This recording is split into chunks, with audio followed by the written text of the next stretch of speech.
tuh sampai mikir, jadi tiap hari ibu-ibu itu apakah hanya menggoreng? Apa tidak ada cara untuk apa itu namanya merebus, lalu mengukur? Jadi lebih baik mengaduk minyak santan menjadi minyak daripada mengaduk politik. Menggoreng-goreng politik. Goreng, begitu Mega menyebutnya. Kalau seorang perempuan pemimpin dan politisi rupanya ada bagian yang sangat mudah meluluhkan hati laki-laki. Nah, itu namanya politik nasi goreng yang ternyata ampuh.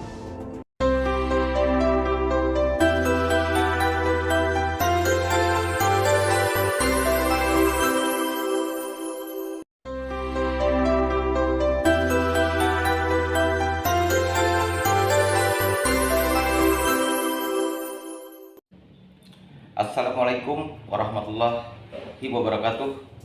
Sahabat, hari ini kita bertemu lagi di channel kita untuk membahas hal-hal yang terjadi di negeri kita, baik itu politik, ekonomi, agama dan sebagainya.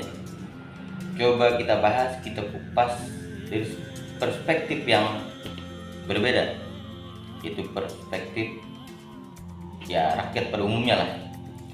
Kita coba bahas pada hari ini salah satu tema yang mungkin sangat menarik ya, yaitu tentang langka dan mahalnya minyak goreng di negeri kita pada akhir-akhir ini. Sahabat, Indonesia adalah salah satu penghasil minyak sawit terbesar di dunia. Pada tahun 2021, Kementerian Pertanian mencatat bahwa sawit nasional kita 15,8 juta hektar. Dari luasan tersebut, Indonesia menghasilkan minyak sawit kurang lebih 49,7 juta ton per tahun. Hal ini tentunya membuat Indonesia bersuasembada hasil sawit. Namun ironinya, 2022 tiba-tiba Indonesia mengalami krisis minyak sawit. Di seluruh republik ini, rakyat menjadi kebingungan dengan fenomena yang tiba-tiba muncul, yaitu langka dan mahalnya minyak goreng. Ibu di mana-mana mengantri minyak goreng. Tiba-tiba lagi muncul juga program-program vaksinasi COVID yang diiming-imingi dengan imbalan minyak goreng. Setiap masyarakat yang ingin divaksin, mau divaksin, akan ada mendapat hadiah minyak goreng dan sebagainya. Ini ironis memang ketika kita berbicara sebagai negara penghasil sawit dengan luas 15,8 juta hektar tadi. Akhirnya masyarakat dari berbagai macam kalangan, baik itu masyarakat biasa sampai ke politisi, bereaksi. Reaksi-reaksi ini terlihat juga beragam. Ada reaksi masyarakat yang biasa saja, ada reaksi masyarakat yang marah, lain lagi di pihak politisi. Ada reaksi politisi yang membela kebijakan pemerintah yang jelas-jelas gagal untuk mengatur tentang minyak ini. Ada juga politisi yang ya mungkin mencari kesempatan, ini momen tepat untuk mencari simpati rakyat, karena kita tidak mungkiri 2024 nanti kita akan memasuki lagi tahun politik. Nah, reaksi-reaksi yang beragam ini bermunculan dari berbagai macam kalangan. Namun pada hari ini kita ingin mengupas, kita ingin membahas salah satu reaksi dari para tokoh kita, politisi senior kita. Salah satu juga mungkin, bukan mungkin ya, salah satu juga pimpinan partai terbesar di Republik ini. Bahkan partai ini sekarang menjadi partai penguasa, yaitu pernyataan kontroversial dari seorang ketua umum partai politik, yaitu Ibu Megawati Soekarno Putri.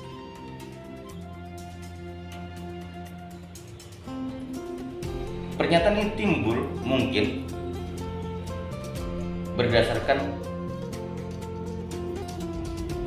mungkin simpati kepada masyarakat ya, yang masyarakat di mana-mana berjubel mengantri untuk mendapatkan minyak goreng.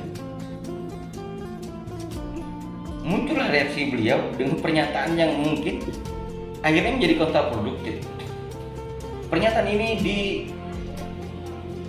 berbagai media kita pantau, dikritik, bahkan Ibu Megawati dibully akibat pernyataan ini. Ya memang sebenarnya pernyataan ini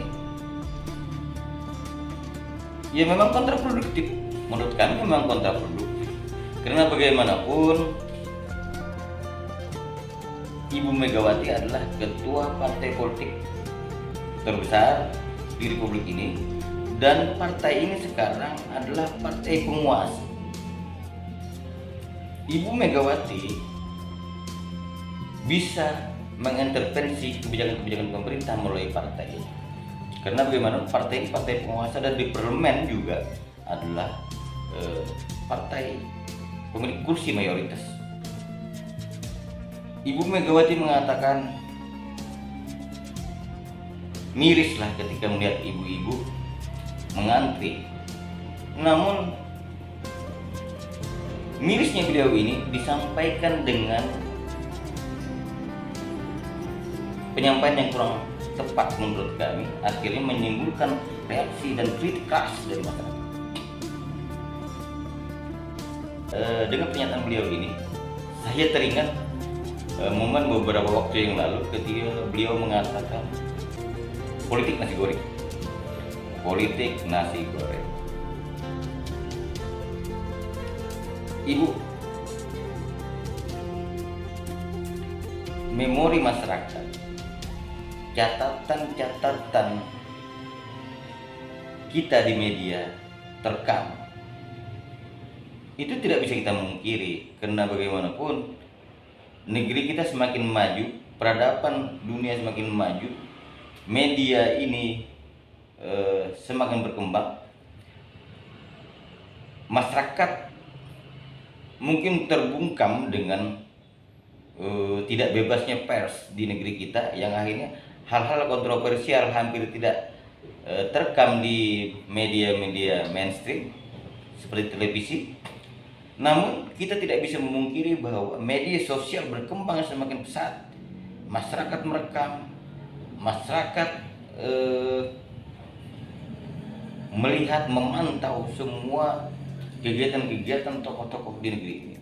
Salah satunya tokoh seperti Ibu, tokoh besar seperti Ibu. Ibu Megawati yang saya hormati, dengan memohon maaf yang sebesar-besarnya, saya pribadi menganggap apa yang Ibu sampaikan itu adalah reaksi Ibu, kemirisan Ibu melihat gejolak yang terjadi di masyarakat, khususnya ibu-ibu yang mengantri. Rasa prihatin ini Ibu sampaikan, namun narasi Ibu kurang tepat. Ibu-ibu mengantri minyak goreng justru untuk kepentingan anak-anak dan keluarganya.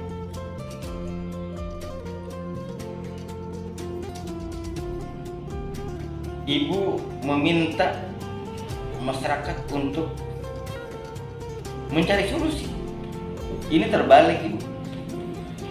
Solusi itu harus diberikan oleh negara ketika rakyatnya membutuhkan sesuatu yang bersifat kebutuhan sekunder atau primer mereka. Kenapa demikian? Karena masyarakat atau rakyat Indonesia ini telah mengamanatkan mandatnya kepada para pejabat pengelola negeri. Di pundak mereka lah nasib rakyat itu dititipkan. Rakyat telah membayar jutaan bahkan mungkin miliar untuk para pejabat mengelola negeri. Ketika hal-hal seperti minyak goreng yang sebenarnya sangat remeh ini terjadi langka, terjadi kemahalan yang luar biasa, jelas masyarakat akan bereaksi. Masyarakat kecil tidak perlu diajari untuk mencari solusi, karena solusi-solusi itu mereka sudah lakukan di keseharian mereka. Apalagi ibu-ibu masyarakat kita di kampung paham sekali tentang bagaimana caranya memasak tanpa minyak goreng.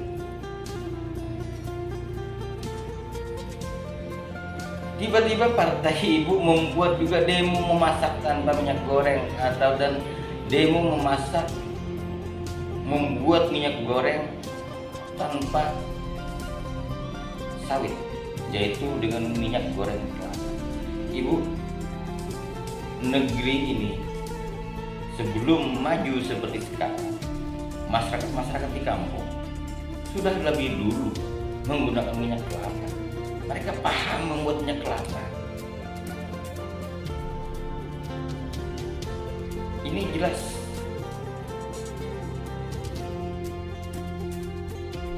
rasanya menyakiti hati rakyat dengan cara begini. Rakyat tidak perlu diajari untuk itu, karena mereka sudah lakukan berpuluh-puluh tahun sebelumnya. Muncul lagi ya Bapak Sekjen yang terhormat, Bapak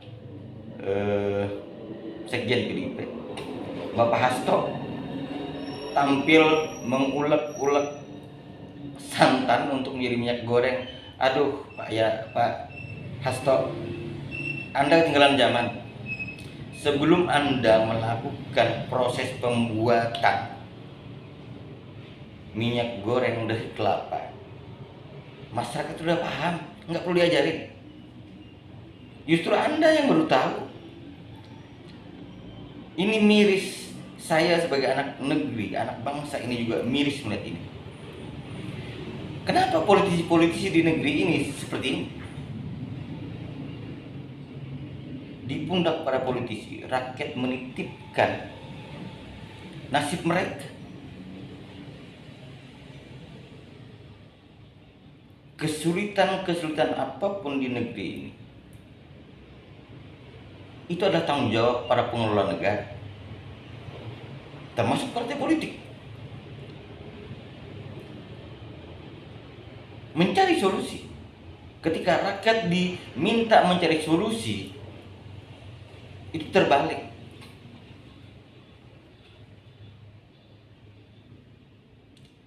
Akhirnya dari hal-hal yang kontraproduktif ini dan menimbulkan kontroversial ini, saya menghimbau kepada Ibu Megawati Soekarno Putri sebagai salah satu tokoh yang senior, salah satu petinggi partai di Republik ini, apalagi partai ini partai penguasa. Bu, begini, saya ingin memberikan masukan saja sebenarnya. Diterima, alhamdulillah, tidak terima juga tidak jadi masalah. saya ingin memberikan masukan, saya ingin mengingatkan dengan fungsi ibu sebagai seorang tokoh politik. Apalagi ketika ibu berposisi sebagai Ketua Dewan Pengarah Badan Pembinaan Ideologi Pancasila. Badan Pengarah Ideologi Pancasila ini didirikan sejak tahun 2018, yaitu tepatnya 28 Februari 2018 dengan dasar Perpres atau Peraturan Presiden nomor 7 tahun 2018. Sampai saat ini justru saya melihat kinerjanya hampir tidak kelihatan manfaatnya. Kenapa saya katakan demikian? Justru negeri ini semakin kacau balau menurut saya. Anak negeri semakin kehilangan falsafah Pancasila itu. Ini ada apa? Saya mengkritik ini. Ketika kita berbicara ideologi Pancasila, bukan hanya berbicara paham, tetapi kita berbicara butir-butir yang terkandung di dalam Pancasila tersebut. Ironis sekarang ketika Badan Ideologi Pancasila dibentuk, anak bangsa ini semakin saling hantam. Antar kelompok saling hujat, saling maki, saling fitnah, saling menjatuhkan, termasuk para politisinya. Harusnya ketika BPIP ini terbentuk, ini tidak boleh terjadi lagi. Masyarakat kita semakin baik, semakin mengerti tentang kebinekaan, semakin mengerti tentang pluralisme. Faktanya tidak.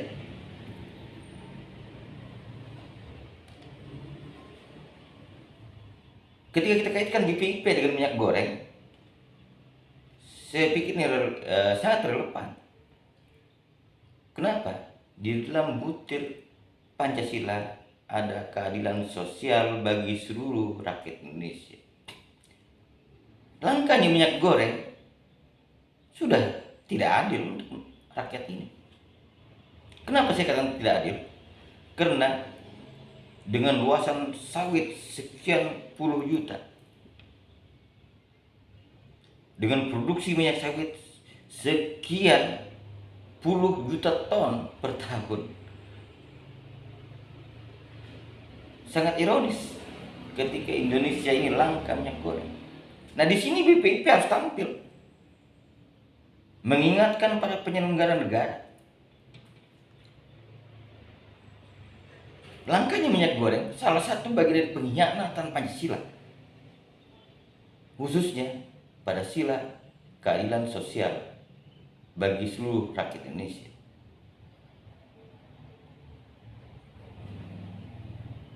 Harus dipahami. Belum lagi ketika kita berbicara persatuan, sila persatuan, faktanya anak negeri sering hujat, saling hambar, saling memaki. Lalu apa kinerja BPIP sampai saat ini? Jadi ketika minyak goreng langka, ibu tampil untuk seperti peduli dengan rakyat, justru semakin kontraproduktif. Mohon maaf.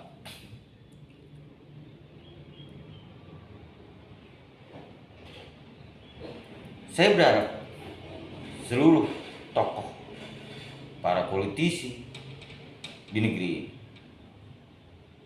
menjadilah seorang negarawan sejati. Jadikan politik itu untuk memperbaiki nasib bangsa ini. Jadikan politik tersebut untuk menyatukan keberagaman anak bangsa ini. Jangan jadikan politik untuk mencari sesuatu, berbicara kepentingan kelompok-kelompok saja.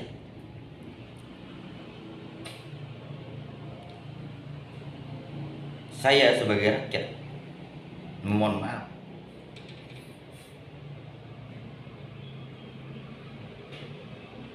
kritik ini muncul dari saya sebagai anak bangsa, karena saya miris. Saya tidak ingin bangsa ini hancur, saya tidak ingin bangsa ini lumpuh, saya tidak ingin bangsa ini menjadi carut marut.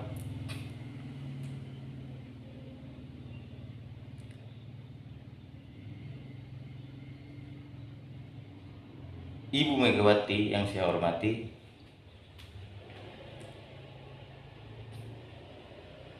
rakyat sudah terlalu lelah dengan berbagai macam persoalan yang terjadi di negeri ini.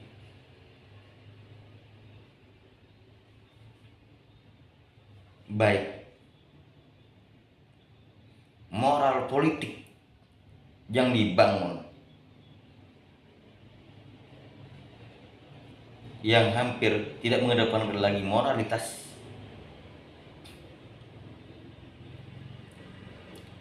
sampai carut marutnya pengelolaan ekonomi. Rakyat sudah lelah. Jangan lagi rakyat disuruh mencari solusi.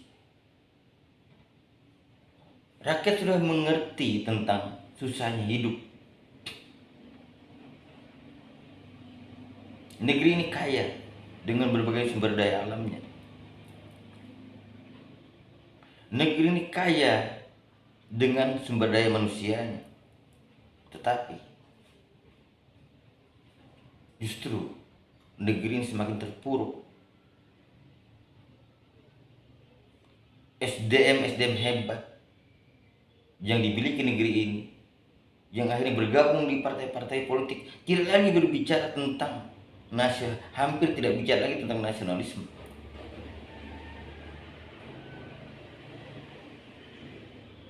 Tetapi isme tersebut dibangun untuk kepentingan pribadi dan kelompok.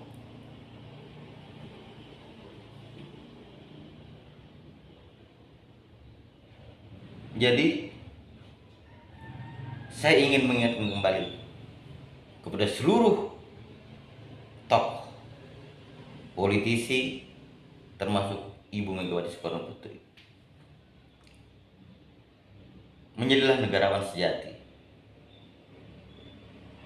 Pikirkan nasib bangsa ini.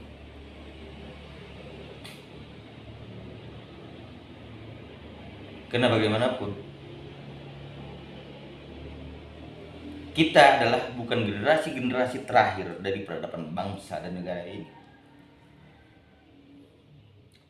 tapi kita masih memiliki generasi ke depan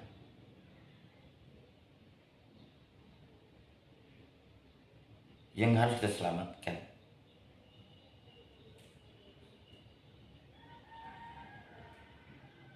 Saya mengajak untuk semua tokoh di Republik ini, ayo kita bangun bangsa ini dengan nawaitu, dengan niat tulus. Ketika berbicara politik, saya tidak memungkiri ada kepentingan di dalamnya, tetapi kepentingan politik yang terbesar bagi seluruh tokoh dan para politisi harusnya adalah politik untuk kepentingan bangsa dan negara, bukan kepentingan kelompok. Ketika kita sebagai seorang politisi, harusnya di partai kita ada kesalahan-kesalahan, kita wajib tampil untuk mengingatkan kesalahan-kesalahan tersebut, apalagi ketika kita menjadi partai penguasa. Karena partai penguasa ini akan menjadi partai yang bisa mengintervensi kebijakan-kebijakan pemerintah.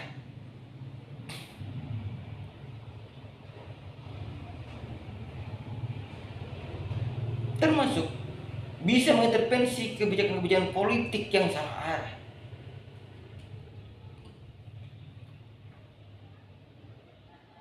Kembali dengan hormat semua, ayo kita perbaiki bangsa ini. berhenti meminta rakyat untuk memaklumi ketidakberdayaan pemerintah, berhenti untuk meminta rakyat mencari solusi-solusi akibat kegagalan pemerintah. Rakyat sudah sibuk dan lelah mencari solusi untuk bagaimana mereka bertahan hidup. Tahu, negara juga hampir tidak tampil ketika masyarakat dilanda kemelaratan. Masyarakat dilanda kehilangan lapangan kerja. Negara itu juga hampir tidak tampil untuk memberi solusi yang terbaik. Para politisi tahu juga hampir tidak tampil. Kalau tampil perlu mencari momen untuk mencari simpati rakyat. Berhenti melakukan hal seperti ini. Ibu Megawati yang saya hormati, tolong benahi BPIP. Momen langka minyak goreng di sini juga BPIP juga ikut bertanggung jawab. Karena bicara BPIP, bicara ideologi Pancasila, bicara butir-butir yang terkandung di dalamnya. Ada kesalahan tata kelola negeri ini ketika minyak goreng semakin langka dengan jutaan hektar sawit, dengan jutaan ton produksi per tahun.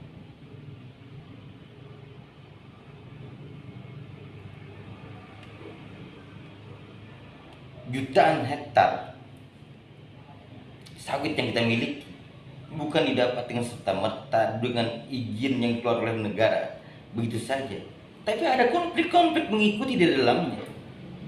Ada perampasan lahan masyarakat dan sebagainya. Dalam saya sebagai warga Kalimantan dan sekaligus rakyat, bagian dari rakyat Indonesia, saya di Kalimantan puluhan kali mengadvokasi masyarakat ketika konflik masyarakat dengan pengusaha-pengusaha kelapa sawit, caplok mencaplok dan sebagainya. Dan pada posisi ini rata-rata masyarakat terkalahkan ketika berbicara tentang lahan mereka yang dicaplok oleh perusahaan kelapa sawit. Ditambah lagi tiba-tiba setelah lahan tersebut dikuasai, lalu masyarakat kembali kehilangan haknya tentang minyak goreng. Ini ironis sekali. Belum lagi, mohon maaf, Bapak Sekjen Hasto, Anda ketinggalan zaman. Nggak perlu ajarin masyarakat tentang membuat minyak goreng dari kelapa. Kami sudah paham. Anda berbicara dengan generasi Anda, tidak usah goreng-goreng lah, lebih bagus menggoreng santan untuk dijadikan kelapa daripada menggoreng politik. Justru kelompok kalian menggoreng-goreng ini untuk jadi kepentingan politik. Saya lebih salut ketika kalian turun ke masyarakat yang selama ini memang sudah terbiasa mengolah kelapa untuk dijadikan minyak. Turun ke masyarakat untuk bersama-sama mereka tampil membuat minyak kelapa, memberi contoh kepada masyarakat yang lain tentang pembuatan minyak kelapa dari tangan mereka yang memang seorang yang profesional di bidangnya, yaitu masyarakat yang umum, masyarakat kelas bawah yang selama ini mungkin terbiasa dengan itu, yang dianggap di negeri ini mungkin masyarakat kelas bawah, masyarakat desa. Lebih bagus itu dilakukan daripada anda tidak mengerti tentang itu. Jadi ketika Anda seolah mengajari rakyat untuk membuat minyak kelapa, sama dengan istilahnya Anda mengajari buaya berenang. Karena mereka sudah tahu lebih dulu. Berhenti untuk ini semua. Kembali saya mengingatkan untuk seluruh politisi di negeri ini, dari partai manapun Anda, ayo kembali kita bangun bangsa ini dengan baik. Luruskan niat kita untuk Bapak Presiden Republik Indonesia, Bapak Jokowi. saya meminta dengan hormat kepada saudara Presiden, dengan Bapak Presiden, evaluasi ini BPIP. Karena sejak dibentuk BPIP dengan Perpres nomor 7 sampai saat ini justru semakin parah. Rakyat ini semakin kehilangan arah, saling hantam sama anak bangsa, saling menjatuhkan, termasuk para politisi. Langkanya minyak goreng adalah salah satu bentuk dari kegagalan pemerintah. Dan di sini juga tanggung jawab dari para politisi, tanggung jawab para pengelola negeri, termasuk tanggung jawab dari Badan Pengarah Ideologi Pancasila. Demikian kritik dan masukan saya. Mudah-mudahan bermanfaat. Ini terjadi karena saya sayang dengan bangsa dan negara ini. Saya sudahi. Wabillahi taufiq wal hidayah. Wassalamualaikum warahmatullahi wabarakatuh. Merdeka!